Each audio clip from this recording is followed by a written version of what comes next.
Hello, my name is Meredith Kutz, Professional Development Associate here at NACE. I'd like to welcome you to today's webinar, Hiring for Potential, a Campus Recruitment Strategy. It is my absolute pleasure to introduce Brad Schneider, VP of Strategic Consulting, Criteria Corp.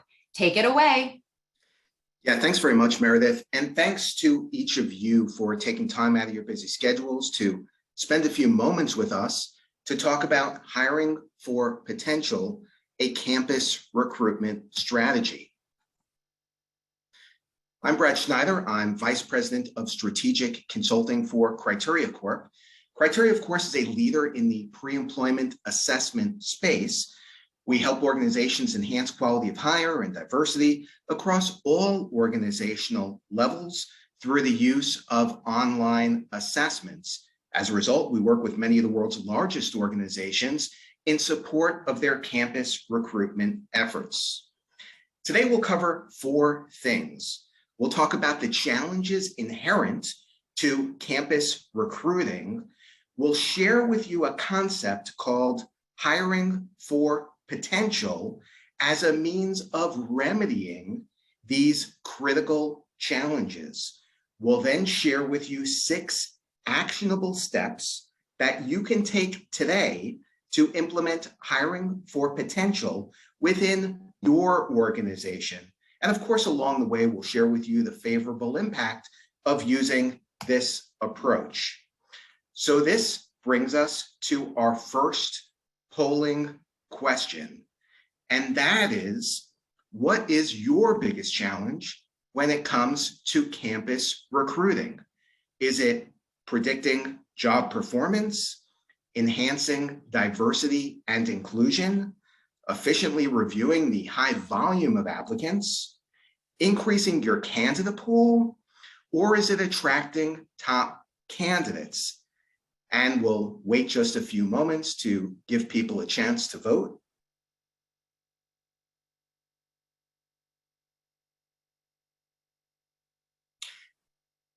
And we'll go ahead and close the polls in 3, 2, 1. And let's take a look at the results. So no surprises here. Things like increasing the candidate pool, enhancing diversity and inclusion, attracting top candidates, critically important, efficiently reviewing a high volume of applicants, and predicting job performance.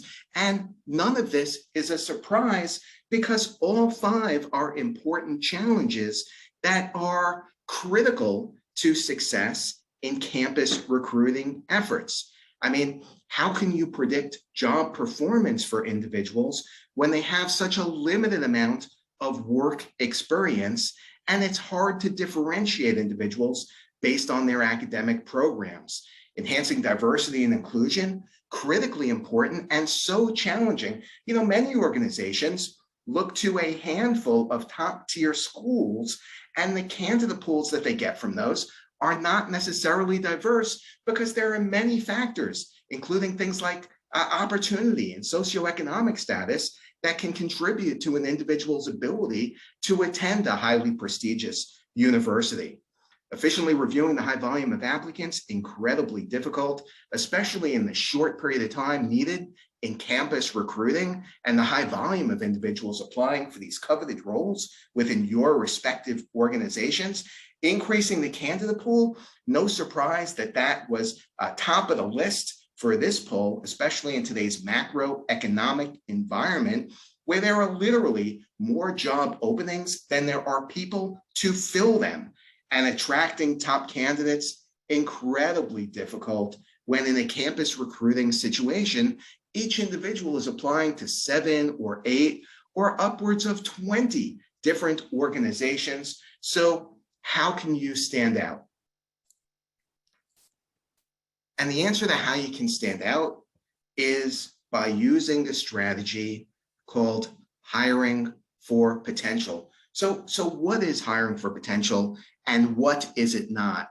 Well, I'll tell you what it's not by sharing a quick story that you might find interesting.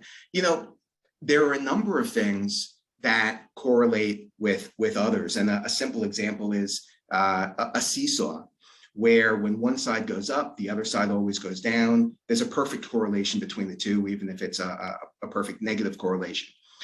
One of the correlations that exists in real life as well is universities using high school grades to predict performance within their colleges. Colleges and universities, they're making a selection decision just like you do every day. And they're basing it predominantly on an individual's high school grades. And you would think that the predictiveness of high school grades would be tremendous in terms of their ability to predict an individual's success in college, because that's really what colleges want. They want to bring people in, they want to select people who are going to be effective within their universities, that they're going to score well, they're going to perform well, they're going to go on to do great things. High school grades are interesting because of the amount of data that's available. If you think about it, there's 7,000 to 8,000 hours of effort that an individual student puts in to their high school grade point average. There are thousands of homework assignments. There are hundreds of tests that they'll take in class. There are the interactions that they'll have with their teachers. There's the showing up day in and day out and trying to perform at their best. And what do you think the correlation is based on 4 years of data? What do you think the correlation is between high school grades and first-year college grades? High school grades, all of that data only accounts for 16% of an individual's performance in college. That's 1/6, 16%. So basing decisions, hiring decisions, on grades is not really going to give you what you need in terms of making the greatest selection decisions. Hiring for potential gives you a multiple of that in terms of its ability to predict job performance. And how does it do that? Well, it looks at things like cognitive ability and personality, and in effect achieves a number of outcomes, favorable outcomes, by doing so.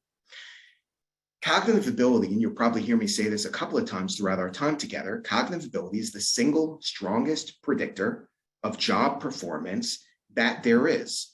There are more than 22,000 studies across more than 5 million participants, and I'm going to show you in a few moments, over the last 100 years that demonstrate that cognitive ability is the single strongest predictor of job performance across every job level, every industry, and every region of the world.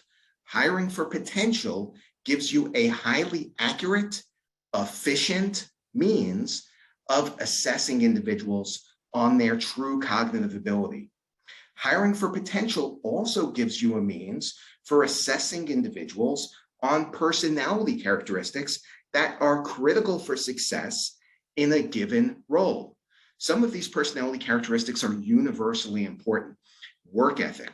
I don't think anybody would disagree with the fact that, all things being equal, a person will be more successful if they work harder.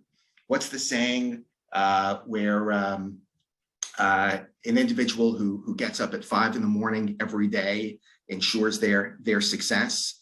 Work ethic matters, and it contributes to job performance across every role that there is. Empathy and getting along with others. There was a recent Harvard Business Review article that came out that said when it comes to leadership today, the most important thing to being successful in these roles is empathy. Drive, motivation, ambitious achievement, critically important. Emotional intelligence, the ability to read one's audience during an interaction and be able to adjust and adapt one's approach, is critically important for success.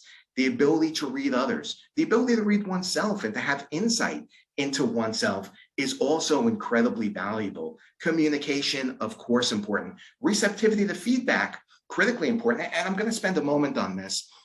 Imagine this. Imagine you hire 3 people. One of them is not receptive to feedback. And as you'd expect, they begin a job, their early career. They learn through costly trial and error. And when others give them advice, they're not really open to it. They don't listen. And so it takes them longer to ramp up. Also, they're not building relationships across the organization because they're turning people off by not listening to anybody at all. Now take someone else who is receptive to feedback.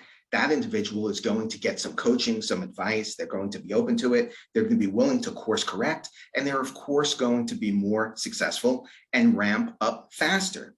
Now think about a third person who solicits that feedback. What do you think the outcome of that will be? The outcome of that is that they're going to learn faster. They're going to avoid costly trial and error. They're also going to build relationships with others throughout the organization, creating this upward spiral of information and value that they're getting from the organization in terms of helping them learn faster. And in return, the contribution to the organization is going to be greater. And I would not discount the value of receptivity to feedback in terms of its ability to sharpen and speed up individuals' ramp-up time. You know, there was a study recently at MIT with one of the world's largest financial institutions. And what they found was that speed to productivity, ramp-up speed, cost that organization $100 to $250 million each year. And so the value of individuals getting up to speed faster is enormously important to organizations. And let me share just a little bit more about the types of ways that hiring for potential favorably impacts organizations. If you think about it, there are 4 ways that organizations get bang for the buck from a selection process. The first is filling vacancies faster. And you could think about it like this, that an individual leaves an organization, and every day that that position is empty, that organization is losing money through lost productivity. Hiring for potential enables you to fill those vacancies much faster, speeding hiring times and saving organizations enormous amounts. Step number 2 is speed to productivity. And we've already mentioned how cognitive and personality assessments can help organizations get up to speed faster. Smarter people learn their jobs quicker. Individuals who are harder working, more achievement-oriented, will put forth more effort to learn their jobs quicker, resulting in them getting up to speed faster. Productivity is the third piece. You know, there was a study, this is going a little ways back, to the year 2000, McKinsey's War for Talent. What's interesting about it is that there's a ton of research in the scholarly literature that comes to the same conclusion as what McKinsey published in the popular press. And what they found was that for individual contributors, high performers generate 40% more in terms of productivity than their peers. Leaders generate 49% more in terms of productivity and value for their organizations. And salespeople who are top performers generate on average 67% more revenue to their organizations than average performers. And if you multiply that by the number of, let's go with salespeople because it's the most direct example, if an organization hires dozens or hundreds of salespeople, that favorable impact is multiplied by every one of those individuals, drawing a significant advantage to the bottom line of those businesses. The fourth piece of it, of course, is tenure. The longer an individual stays with an organization, the lower the turnover costs for that business. Now, a lot of people ask, well, how can you quantify the cost of turnover? There was this wonderful study done by Nextera a few years ago, and they took an interesting take on it when they looked at the cost of turnover.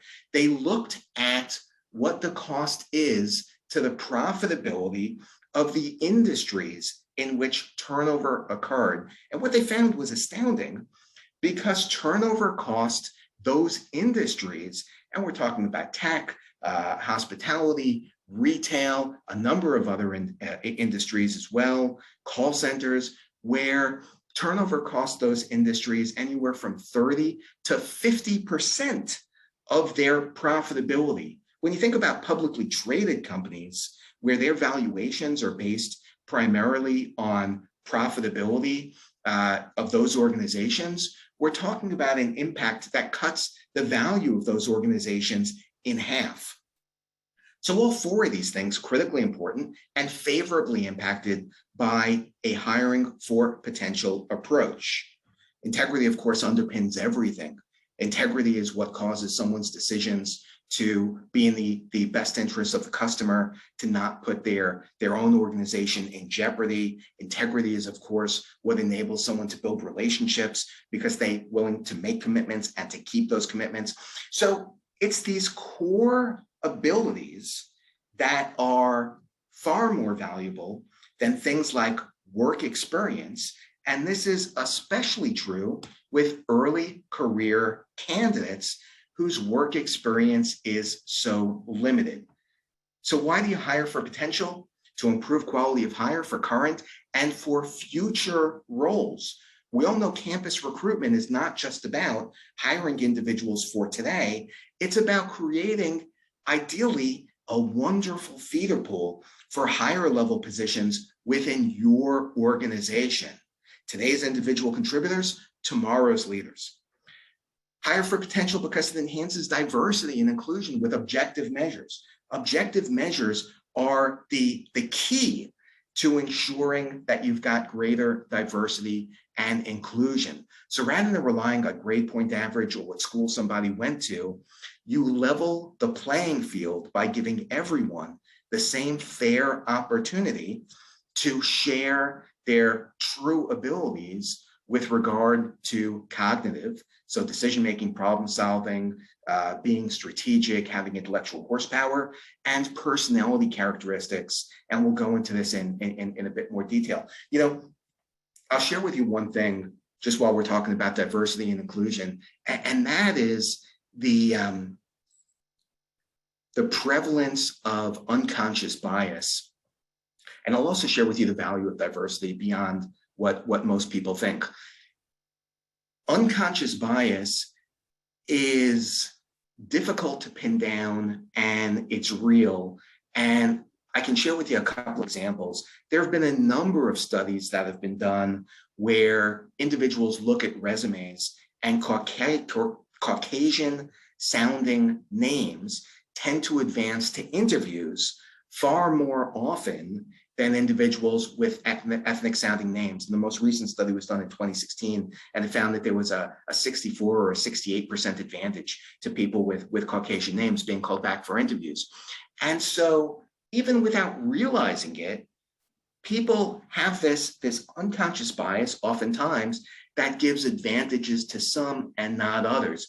And I'll share with you another example. I'm sure you've heard of the resume example because it's been proven so many times. Here's one you may not have heard of. There's this tremendous orchestra in the Northeast, and I'm deliberately disguising the city, but it's a major city. And they've got this really fantastic orchestra. And if you look at the demographics of it, going back a few years, they were just about all men. Every single person that they hired into the orchestra was a man. And they knew that they needed to do something. They knew that men were not necessarily better at performing in an orchestra than women, yet as objectively as they tried to be through their interviewing and through their allowing people to play and seeing how they sounded, they were still making biased, unconsciously biased decisions. And then they came up with something brilliant to enhance the objectivity of their selection approach.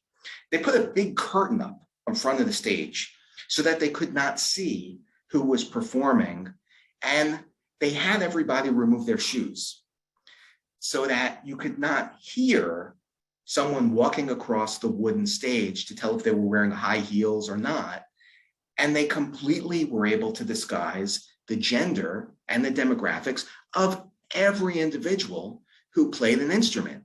And so they were able to look more purely at each individual's ability to play an instrument within the orchestra. And what do you think they found when they removed this unconscious bias? They found that about half of the individuals that they offered positions to on the orchestra were women. So it's just an example of how unconscious bias exists, and it can be eliminated if you're willing to look at more objective ways to make hiring decisions. And what's the value of diversity? Well, you know, a lot of people would say, and they would be right, that it's the right thing to do, it's the ethical thing to do, it's the moral thing to do. I'll go one step beyond that. If you think about what leads organizations to success and what enables them to leapfrog over others within their industry, I would argue it's innovation. Innovation comes from diversity of ideas. Diversity of ideas, to a large extent, stems from a different way of thinking from the way it's always been.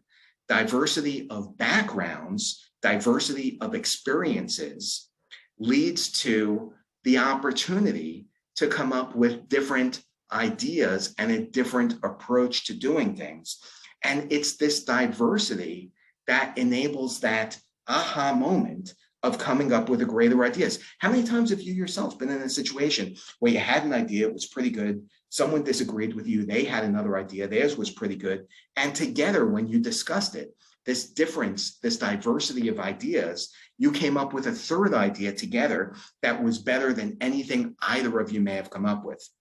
So diversity has a value to innovation, and I think we're going to see that more and more. And in our own business, we find that the companies we work with who have diverse leadership teams, they expand at a much greater rate when it comes to market share and revenue. There's true value there, not just because it's right, but also because it's beneficial to the businesses that embrace it. Reducing administrative burden with a scalable process. Campus recruiting is incredibly challenging with regard to the number of applicants and the speed with which decisions must be made in terms of who to advance through your selection process and who to hire. Increasing your candidate pool. You mentioned on this very webinar that this was critically important. Hiring for potential helps increase your candidate pool by using an engaging mobile-first candidate experience, and it helps to make your candidates want to work with you and engage with you and accept offers from your organization by providing that engaging brand positive experience. So how do you do it? Here are the 6 steps that you can implement today to leverage all of the advantages of a hiring for potential approach.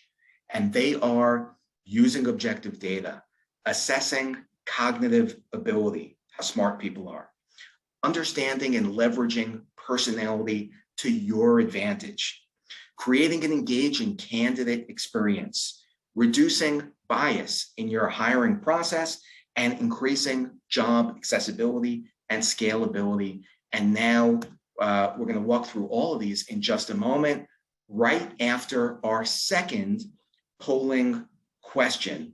And we're going to have 3 of these today, just so you know. So let's open up the polls. And the question for you is, do you currently use pre-employment assessments when evaluating your candidates? Answer A, if yes, you currently use assessments. B, if you're thinking about it. C, if you're not sure if assessments can help your organization. And we'll wait just a few moments to give everyone a chance to vote. And we'll close the polls in 3, 2, 1. And Meredith, let's look at the polls. I love saying that. Perfect. You know, I'm really delighted to see that there's a nice mix here in terms of organizations who currently use assessments. And so for you folks, I'm kind of preaching to the choir, and I'm so happy that you see value in using pre-employment tests and assessments, because they're enormously valuable, as we're going to share more of in just a few minutes. For those of you who are considering them, I'm so glad that you joined us today, because in the next few moments, I'm going to provide actionable, timely information about the advantages of using assessments and how to make your job a lot easier in terms of what types of assessments to use. And if you're not sure if assessments can help, and you know, part of me wishes that this number was 100%, because that's exactly why we're here, to learn how assessments can help us. So this is really fantastic, and seeing this really made my day. So thank you for that. So let's go ahead and talk a little bit about how assessments can help. and what types of assessments to use. So one of the ways assessments can help is because they are objective. Now I could share with you the stats and the math about reliability and validity and how reliability sets the ceiling for test accuracy and how you have to have a reliable process. The fact of the matter is subjectivity reduces in error because it is not a reliable approach, and subjectivity is based on things that are not necessarily relevant to the job. You just saw the examples of people looking at resumes and calling back people with Caucasian names at a much higher rate, and people playing an instrument in an orchestra and not being able to get a job because of a subjective approach. And when an objective approach was implemented, it was much more effective and much fairer. So objectivity increases prediction of job performance because you have proven scoring algorithms that are correlated with job success. So you can optimize the correlation between test scores and job performance and maximize the contribution to your organization. And you also enhance diversity and inclusion by using objective measures. Should you use pre-employment assessments early or late in the process?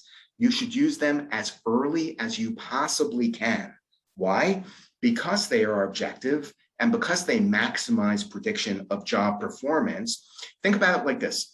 If you were to use a highly accurate assessment at a late stage of your selection process, what about all the people that you knocked out of that process earlier on wrongly because of subjective measures? And those individuals would have been successful and superstars at your organization, and they never even make it to the test because you already knocked them out based on the resume or what school they went to. Best to use objective measures like pre-employment assessments as early in the process as possible for a few reasons. One is you increase the candidate pool because assessments are so easy and convenient for individuals to take. You could measure cognitive and personality in a matter of 15 minutes on a mobile phone through a game-based assessment. There's nothing easier in terms of a selection process.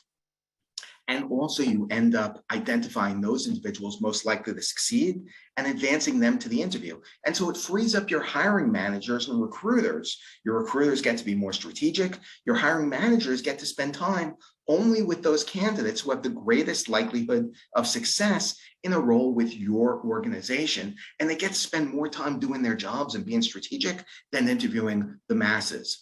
Are assessments accurate? They are enormously accurate, as I'm going to show you in just a few moments. Are assessments efficient? They are the definition of efficiency.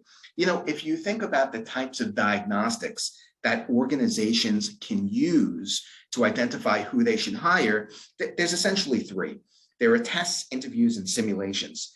Simulations immerse candidates in challenges that mirror those they'll encounter in the job. So if you're hiring someone to run a business, let's say, you can use a simulation and put them through 2 days of running a fictitious business.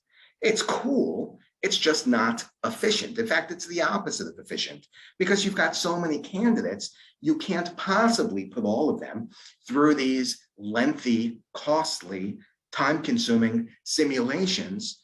And would your candidates even be willing to go through it? So simulations are not an effective approach for campus hiring. Interviewing is another option, but you simply cannot interview every single person who applies for a job with your organization. You need a way to narrow the candidate pool in an accurate, objective, and efficient way so that you're only spending time interviewing those candidates with the greatest likelihood of success in the job and the greatest potential to be successful at a higher level position with your organization. And that's what tests are built for. Tests are the definition of efficiency within a selection process. And so if not assessments, if not online tests, then what? There's basically nothing. You're left with looking at GPA, and we spoke about the limited value that GPA provides. There's looking at resumes, and we talked about how those are wrought with unconscious bias. There's not much, dare I say, anything else out there beyond using assessments if you want a highly accurate, efficient means of identifying who's likely to be successful in your organization today, and also at a senior level role later on. So now let's talk about what types of assessments to use. I spoke about how cognitive aptitude, cognitive ability, G, general mental ability, is the strongest predictor of job performance. What's important to think about when it comes to cognitive ability assessments is the thing that's predictive is G, which you may have heard of, general mental ability, general cognitive ability. It's G that predicts job performance across these tens of thousands of studies. And there are multiple kinds of intelligences that roll up into G, or general intelligence, general mental ability. Let's say you have three friends, you know, three people. One of them is a whiz at math and they can do long division in their head. Another one can speak 6 languages. They're a whiz at languages. A third person can hear a song and play it on the piano even though they've never had lessons. All three are very smart in their own way. Which one is the smartest? The answer is there's no way to know. You have to measure multiple kinds of intelligence in order to triangulate on an individual's true intelligence, their true cognitive ability. And so when you look at cognitive tests, cognitive assessments, you want assessments that will triangulate on it by looking at multiple types of intelligence. The 3 closest types of intelligence to general mental ability are verbal, numeric, and spatial or figural reasoning. And so any great cognitive ability test will have these 3 components. Why is cognitive valuable to organizations? Well, it helps individuals learn their job faster if they're willing to put forth effort. And we spoke about the enormous value of getting up to speed faster. It helps them make better decisions. It helps you know what that individual's road is to higher level positions within your organization. And today's cognitive ability assessments, an individual can take it once, and you could look at different score ranges for the jobs that they're applying for today, and also their potential to be successful in higher level, more strategic, more complex leadership roles tomorrow. So it's things like critical thinking, problem solving, decision-making, reasoning, learning agility, the ability to take information that someone's learned in one situation and apply it to new ones, information application, judgment, memory. All of these things are impacted by an individual's cognitive ability. And so first and foremost, that's what you got to look at. I'll share with you a study. Back in 1998, these 2 famous researchers named Frank Schmidt and Neil Hunter, actually Neil Schmidt, Frank Hunter, out of the University of Iowa, they came up with this approach to statistics called meta-analysis. And what meta-analysis does is it enables you to look at all of the studies that have been done in the past over decades and decades and combine them all. So instead of doing one small study, you're looking at thousands, tens of thousands, hundreds of thousands, millions of participants, and you're able to get much more accurate results.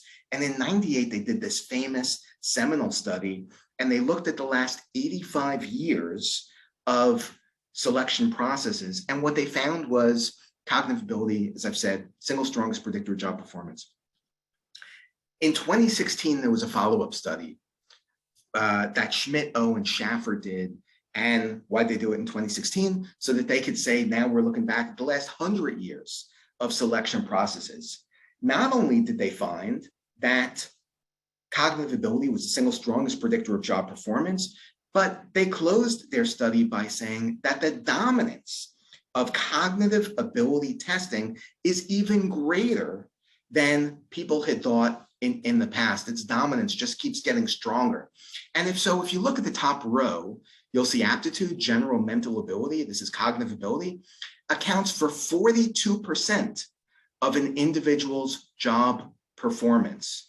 Remember how I said high school grades predicting college grades? It accounts for 16%. 4 years of data in high school, 7,000 to 8,000 hours, all those assignments, on and on, right? And all of that only accounts for 16% of job performance.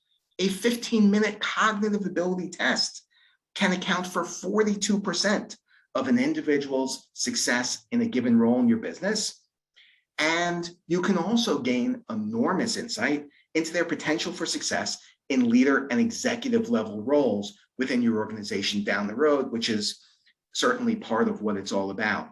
Now, look at the bottom of this chart, and you'll see fourth from the bottom, do you see years of experience accounting for only 1% of job performance? It's perhaps even less than that in a campus recruiting situation because individuals have such little experience to base that data on, or years of education. Years of experience is 3%, but even less in the campus recruiting situation because they have such little experience. That's about 7 or 8 from the bottom, job experience 3%, and years of education only 1% of prediction of job performance. So if your current campus recruiting selection process, here's the takeaway, is based on someone's education and based on their years of experience, you're leaving a lot on the table in terms of your ability to predict job performance within your organization. So if you measure for cognitive ability through cognitive ability assessments and personality, as we'll talk about in a moment, you're going to be in a much stronger position to predict job performance within your organizations. I want to talk now about personality, because it's not just about cognitive ability, it's also about an individual's motivation, their drive, their willingness to perform at their best.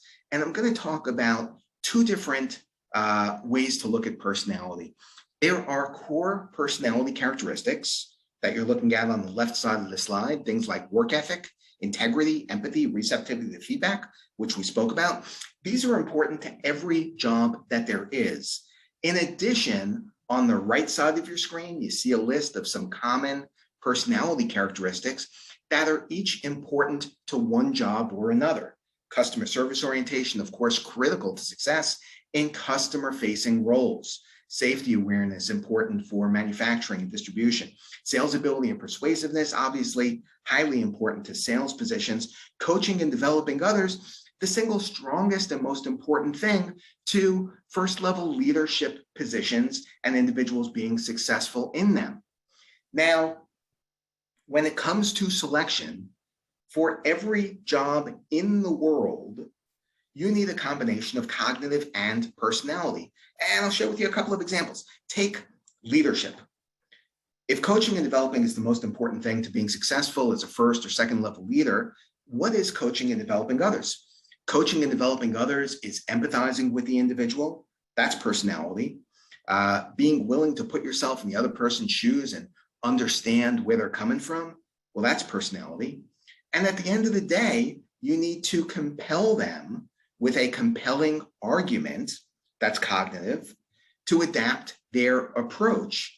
And at the end of the day, you need to make a decision. You need to come up with a solution to a problem.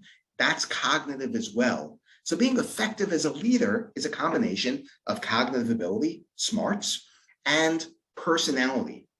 Take a customer service type role, say a customer success manager. You know, a common scenario in these types of roles is an upset customer. And a lot of people think that dealing with an upset customer is all personality. You have to empathize. You have to be willing to take the heat. You have to put yourself in the other person's shoes. You have to have a strong desire to help them. And it's true. All of that is personality. And yet, at the end of the day, you have to solve their problem. And solving that problem, coming up with that solution, is cognitive ability. So just about every job there is, you need both cognitive ability and personality. And what's nice about today's personality assessments is you can measure all of these things in a very brief assessment. I think ours is 7 minutes. And you can score it multiple ways so that you can see how someone's going to be successful, not just for an entry-level role, but also for leader-level positions. They take the test once, you score it multiple ways. You don't just get to make a selection decision, which in and of itself is great. You can also path people to different types of positions based on where they're going to be most successful, and you get a sense of their likelihood of success in leader-level roles. And remember how I said that there are 4 different ways that organizations get great bang for the buck from their selection decisions. Speeding hiring, which assessments are highly effective at, probably the best at. speeding onboarding, increasing productivity, and then enhancing tenure? Well, it's personality tests that have a tremendous impact on tenure, because individuals who are a better fit for the role stay longer, they're more engaged, they have greater satisfaction, and they've got a greater desire to contribute to the organization's success. So when you evaluate candidates, you can improve all these things by using a combination of cognitive and personality. So we've got 3 more pillars, 3 more steps, 3 more things to consider that we're going to go through in the next about 10 minutes, and then we'll open it up for questions. So very important to provide an engaging candidate experience for candidates. And some of this just comes down to being responsive and being kind, providing clear expectations, open communication, a fair process, timely feedback, and also an engaging candidate experience. So things like, things to realize are that more than 80% of job seekers read online reviews. 1 in 3 candidates will turn down an offer if they see negative reviews. And more than 90% of candidates found that negative reviews influence whether they even apply for a position within your organization. So there are candidates out there that you're not even seeing because based on negative reviews, they're choosing not even to apply. So how do you get better reviews? How do you have a more favorable candidate experience? Well, one thing is to have an understanding, of course, of what candidates want to know. And what they want to know is where they stand. And you can see these facts for yourself. 3/4 of candidates want to know how long a process takes. There's more than a 50% advantage in positive experiences when candidates are told next steps. And there's more than an 80% advantage in an increase in positive experience when candidates are able to communicate to you what they want. And yet, even so, most companies don't do it. 70% fail to acknowledge applications, even with just an email. 3/4 of candidates never hear anything back after they apply. And especially in today's environment, where more than 40% of the folks on this webinar said finding more candidates is the most difficult and challenging part of campus recruiting, candidates will leave your process within just a couple of weeks if you don't communicate to them. So candidates want to be heard. And what do you get out of this? What's in it for you? You learn directly from these candidates how to improve your hiring process. And what's the outcome of that?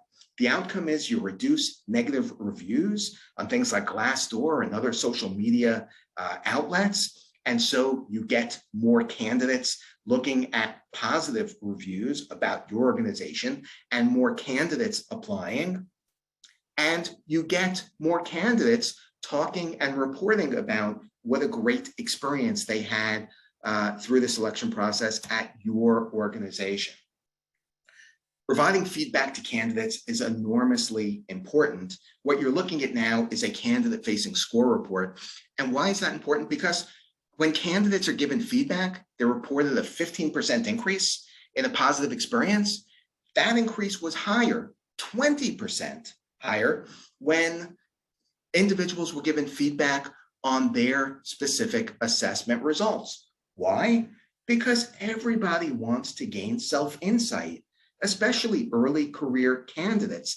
They want to know their strengths, their opportunities, and if you can provide this to them, you're helping them and you're providing them with something incredibly valuable to them, not just today, but you're helping them with their entire future of their career by providing them with this type of feedback. The assessments themselves should, of course, engage candidates. Game-based mobile assessments are highly accurate. They afford for greater diversity because they reduce and eliminate the digital divide. Not everyone has laptops, and so when assessments are mobile first, they reach a greater and more diverse audience because just about everybody's got cell phones. And as you'll see in a few moments, a large percentage of your candidates are using and want to use their cell phones to apply for positions within your organizations. You provide a more engaging, brand positive experience because you're seen to these individuals as an organization whose whole business is leading edge by using leading edge assessments. The impact of a positive candidate experience make candidates almost 40% more likely to accept an offer from your organization. They provide more positive reviews on social media outlets, creating an upward spiral of applications from individuals who otherwise would not apply. And when you provide a more engaging candidate experience, candidates feel that you're investing in them, and they are 40% more productive on average because they want to return the favor. You've invested in them. They want to hit the ground running and invest in a career with you. Reducing bias, enormously important, and you do it by using objective measures early, tests and structured interviewing. By doing so, you give every candidate the same opportunity to prove themselves, you level the playing field, and by using mobile-first assessments, you bridge the digital divide. And you can see the facts for yourself. 2/3 of job seekers consider diversity when job hunting. Diverse companies are 45% more likely to grow market share. They're 70% more likely to capture new markets, and diverse management teams accrue almost 20% more revenue. And this brings us to our final poll of the day. Is your application mobile friendly? Answer yes if candidates can easily apply online. Answer B if it's possible but clunky, and answer C if it's not possible to apply online. And we'll close the polls in just a few moments. And 3, 2, 1, let's go ahead and close the polls. Okay, fantastic. So it sounds like many of you are using mobile. Some of you can feel that your organizations can improve a bit in terms of the mobile capability of their selection process. And in some instances, about 11% found that it's not possible to use mobile within their current selection process. Mobile is critically important because it's one of the key things that's going to give you access to more applicants. And just as you told me today, more than half of hiring professionals have said that it's more difficult to find candidates this year than last year. And so no surprises there. What are the advantages of being mobile friendly? Well, 3/4 of early career candidates consider their phone the most important device that they use online. More than 90% of job seekers use their phones to find work, and more than half of early career job seekers will abandon an application if the company's hiring process feels outdated.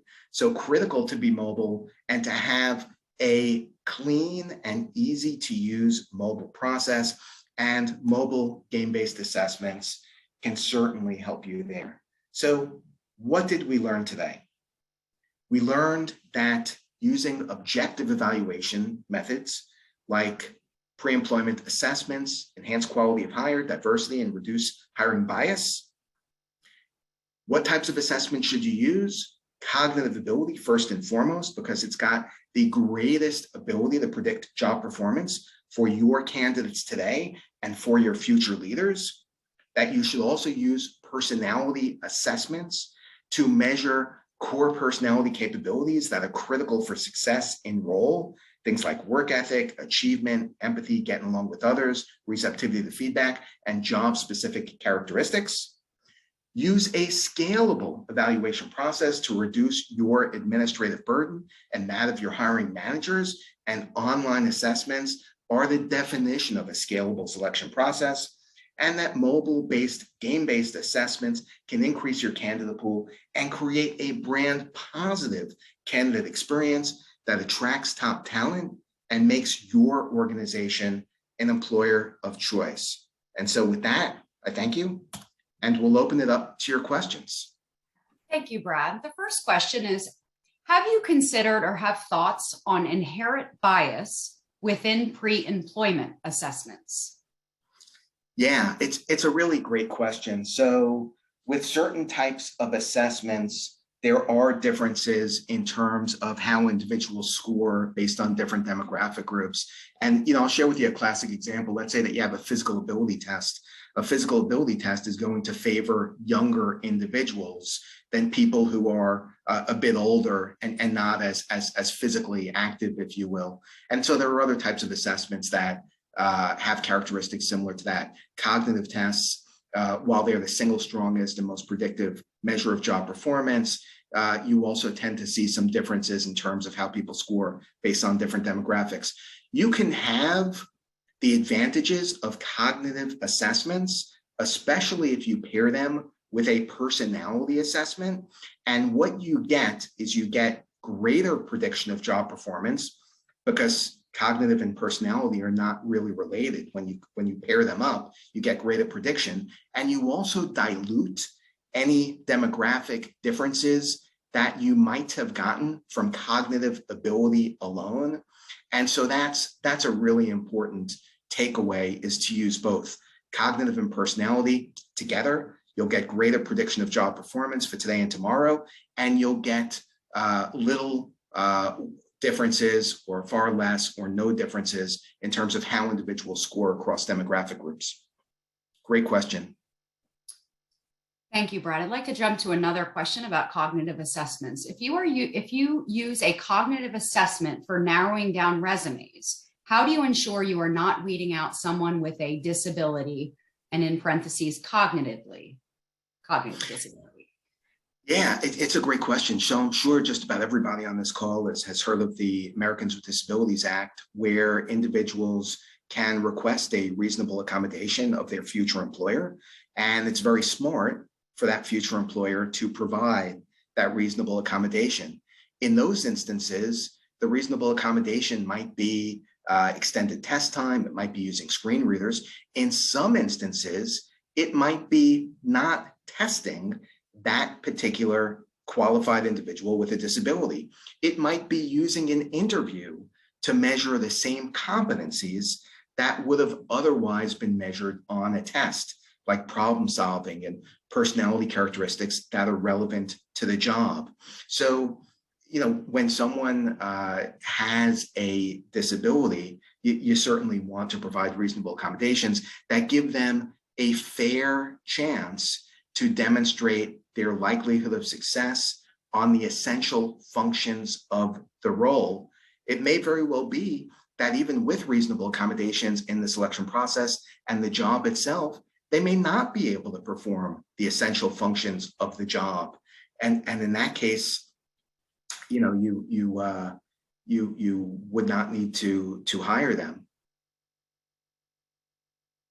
Thank you, Brad. Please explain how assessing cognitive aptitude aligns to neurodiversity. How does this assessment account for neurodiversity? Yeah, so that's a very similar one to the last one. What we're finding with neurodiverse populations, so oftentimes what people are referring to with that question are individuals who are on the spectrum with autism. And what we find in our own studies, as we work with a lot of organizations that place individuals who are on the spectrum for various types of roles, we find actually with cognitive that they score better than the general population. It's on the personality side where you see some differences. So that's really an area that's quite interesting. And then you have to look at the types of jobs where individuals are being placed. A lot of the organizations we work with who are placing neurodiverse individuals, they're placing them in types of roles like analysts and different types of positions where they could leverage their strengths and cognitive ability, and also plays to their natural areas where they're perhaps a little less strong in some of the interpersonal aspects sometimes.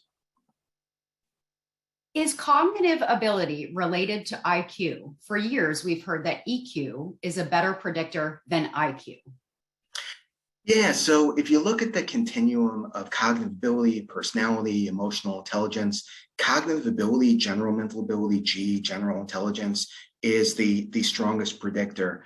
The second strongest predictor, if you look at different types of assessments, are broad personality tests.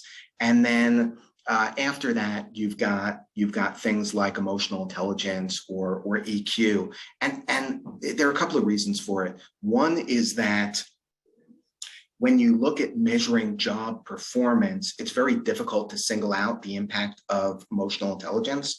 Everybody sort of has this view, and it's probably right, that it's important for all kinds of interactions, and interactions take place whether you're in sales, customer success, whether you're in just about any professional role or leader level role, you're going to interact with people, and being able to read others and have insight into yourself is important for all of that. However, it's tough to single that component out of job performance. I mean, look at the performance reviews that probably take place in your own organizations, and the things that are being evaluated are not necessarily things that are purely related to EQ or EI. So there's a measurement error component there that's going on, and the other piece is when you look at EI or EQ and you're looking at a small slice of cognitive and personality, you just don't get the breadth of prediction that you do with broader cognitive assessments and broader personality assessments. So important, yes. However, I would first test for cognitive and then broad personality, and then EI or EQ third. Thank you, Brad. This is the last question before you close. I understand the theoretical assumptions here. What evidence is there to show these assessments have raised visibility among hiring managers of students of color from underserved backgrounds who otherwise would have been overlooked? Any RCTs or difference in different studies on this? Yeah, so we've done about 300 what they're called local criterion validation studies, and we look at different types of performance outcomes based on how people perform on our tests. And what we find is that individuals who score higher on our assessments perform better on the job. So things like for salespeople, they generate more revenue, they're more likely to hit their quotas. For customer success people, it's better customer service ratings. For leaders, it's better upward feedback ratings and better business performance across just about every position. And the other thing we find is more diverse hiring within those organizations. And in fact, we're working with an organization, we've been working with them for quite a few years, and they implemented our assessments. And in addition to growing their top line 40% year over year and being able to have an IPO and go public, their team increased 40% in diversity. And so we're able to achieve both through using these objective, accurate, and fairer types of assessments that are available to everybody on this call. So thanks so much for that question. And with that, Meredith, I'll hand things back over to Nace. Thank you, Brad Schneider and Criteria Corp, for a very informative session. And thank you, participants, for attending today's webinar. The archive, along with step-by-step instructions on how to receive these items, will be made available within 3 to 5 business days. Please note that the PowerPoint presentation will be made available following today's webinar. We would like to thank you for attending today's session. This officially concludes the webinar, and you may now sign off.